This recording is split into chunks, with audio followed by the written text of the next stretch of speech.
You and your daughter endured, was it 12 years of dealing with a relentless stalker? We did, yes. Tell me about that.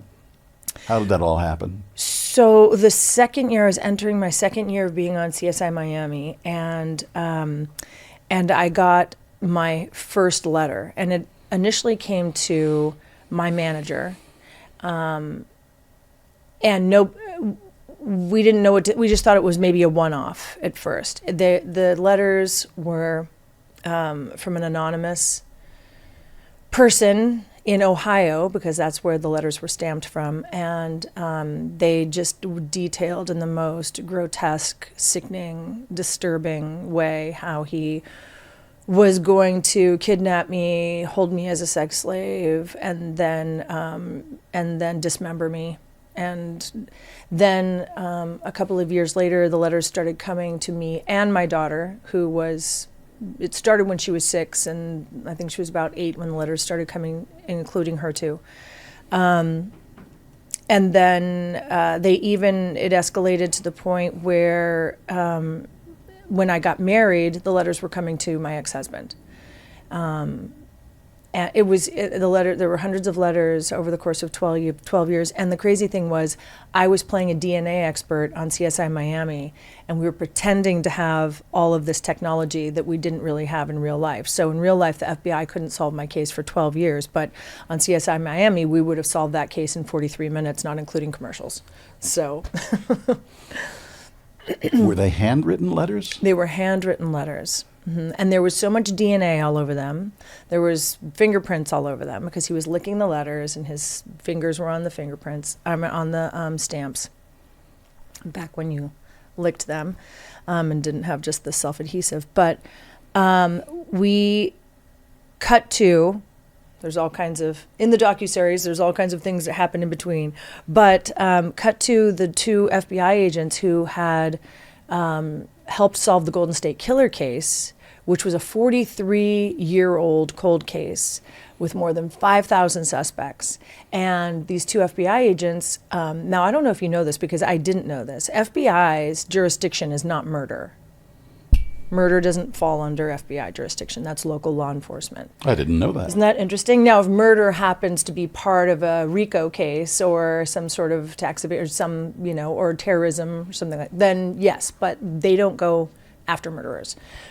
But these 2 FBI agents were fascinated with why this case had never been solved. So they kind of, on a weekend, called up Paul Holes in San Francisco, who was the detective on Golden State Killer case for all these 43 years, and said, are there any resources that we can provide that would help you? How can we help you? Just because we're fascinated with the case, not because we're allowed to take it on being FBI. So they formed this ragtag sort of group of 6 people who ended up creating a brand new DNA technology that solved the Golden State Killer case, because at that point, 12 years after my stalker started, there was these new entities called 23andMe and Ancestry.com and GEDmatch. Up until that point, the only DNA database in the world was CODIS, which is the national database for all DNA, but it only included people, like you and I are not in that database. We've never been arrested and accused of a sexual crime or murder or whatever. That would be the only reason that the government would have our DNA, right? So my guy was evading capture because he didn't have any prior reason to be DNA swabbed. But then all of a sudden, with GEDmatch and 23andMe and all of this new technology, they were able to reverse engineer, use this by putting the DNA that they had from the Golden State Killer, upload it into these different entities, and then check the box that says, we want to be public. And then you're going to find a 5th cousin somewhere. And then you start working down the genealogy tree and getting rid of the branches until you find the family members that live in the area where you think these crimes happened. And that's how they ended up solving Golden State Killer. But the FBI said to them, this was a one-off. You did this on your weekends just because you were a fan of the case. This is not a replicable technology. And they said, well, give us another case that has a lot of DNA, and mine was the very next case. So my case ended up being a precedent-setting case for the FBI. It was the first time they ever prosecuted and got a conviction using the brand new forensics genealogy.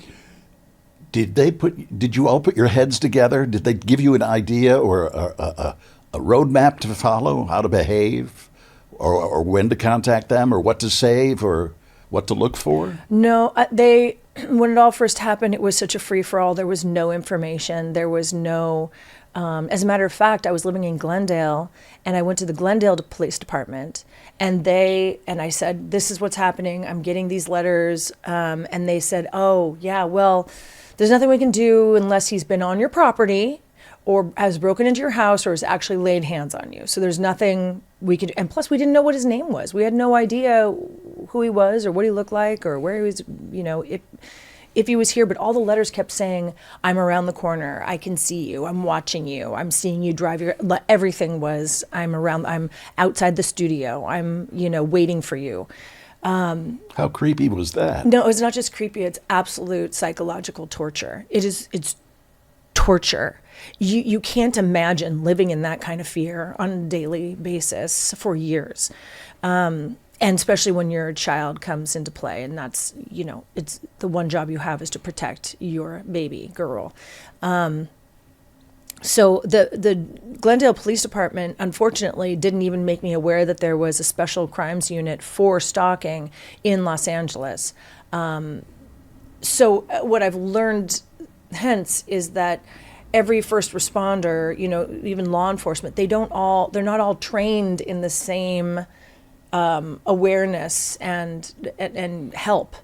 So luckily, our technical advisor, who had been LA County Homicide Department chief for 25 years, and now he had been retired and was working as our technical advisor on CSI Miami, he put me in touch with FBI because it fell under FBI jurisdiction that I was being stalked and threatened with death by mail, and mail falls under FBI jurisdiction. So I just lucked out there.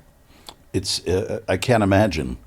But they would just come pick up the letters. There was nothing they could do either. Nothing more than that. I would just call every time the letters came in, and they'd say, pick them up with tweezers, put them in a plastic baggie, and they'd come and pick them up.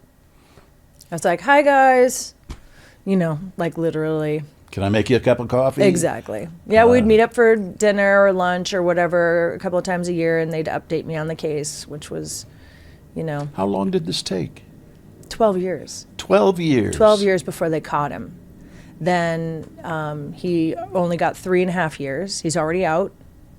And he has 3.5 years of probation and a restraining order. But, yeah. And this inspired you to do a series of your own, correct? Well, a docuseries? Yeah, it inspired me. I really wanted to do the scripted version of this. And then it ended up being better to do the docuseries, and Paramount Plus I'm partnering with Paramount Plus, and they are releasing it on November 13th this year. So I'm really excited for it to come full circle and just really show stalking is kind of this silent crime. It's this crimeless crime because the crime hasn't happened yet. Do you know what I mean? Mm-hmm. So in the 12 years, you stop talking about it because you don't want to sound like the girl who cried wolf. And yet the statistic is 86% of female homicides, their killer stalked them first. 86% were stalked first before killed. So there has to be more recognition of stalking rather than, but nothing's happened to you. It'll go away. It'll go away. It doesn't go away. Obsession and that kind of crazy, that kind of mental health debilitation is not going to go away or help itself. It's going to get worse. It escalates, and it escalates to murder in 86% of the cases. So that's a scary number. And let me give you this number. Okay. 13.5 million people a year in the United States alone are stalked. because there's myriad ways to be stalked now, right? Not just in person or by letter, but on social media. And they can get you in every social media. They can find your phone number. They can find your address. They can find all the things now. So, very dangerous. Are you concerned at all that when this goes on to Paramount Plus, it might spur him or others? Of course. Because there's been all kinds of, there's been movies called Copycat. Yeah, of course. Yeah. We're very, the whole thing has been scary. I don't know if we could be more scared. So we decided to tell our story. We lived in 12 years of Fear. Absolute fear. It didn't make sense to not tell it now, but I see why people don't. I see why other celebrities don't come forward. I see why other people don't talk about it. Because you're really hoping that it's just a chapter that goes away, right? You just want it to stop. Because it's this drip, drip, drip of psychological destruction. Have you had a conversation with your daughter about what to look for? Oh, yeah, those conversations happened at 6 without her ever knowing what was in the letters. She didn't know what was in the letters really until we went to federal court. And that's kind of when, and then she never heard the messages he left on her high school attendance office pretending to be her dad, and then the subsequent 19 messages he left detailing all the absolutely sickening things from his letters. He left on her school answering machine. So when we were working on putting together the trailer and the sizzle reel first and then the trailer, those messages and his actual voice are part of those, and we had not really heard them before. Our team was cutting it all together, and they found that, and so when we watched the trailer for the first time, we actually had to stop it because we were so shocked by hearing the actual voice saying the actual things. And that was 14 years later. Will that be part of the docuseries? Of course. His voice? We'll hear him. Mm-hmm. Yeah, it's a lot. It's a lot. But I'm really, really, really proud of the way the whole thing came together, and my friends and family and their story and their perspective and their fear around it. And my 2 FBI agents were just heroes, just absolute heroes. They literally came in the nick of time. You have to watch, but there is a point where literally in the nick of time. And you said November 13th is the date this is yes, going on sir. the air? November 13th. Okay. My Because Nightmare it sounds Stalker, the very Eva LaRue interesting. Is that what it's called, My Nightmare Stalker? My Nightmare Stalker, the Eva LaRue Story. Any possibility that this will continue or spin off into I can't say fictional? Yes, the scripted based on true stories. Yeah, that's going to happen? It's looking like, yeah.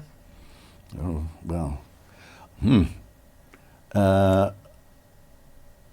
It's fascinating to me.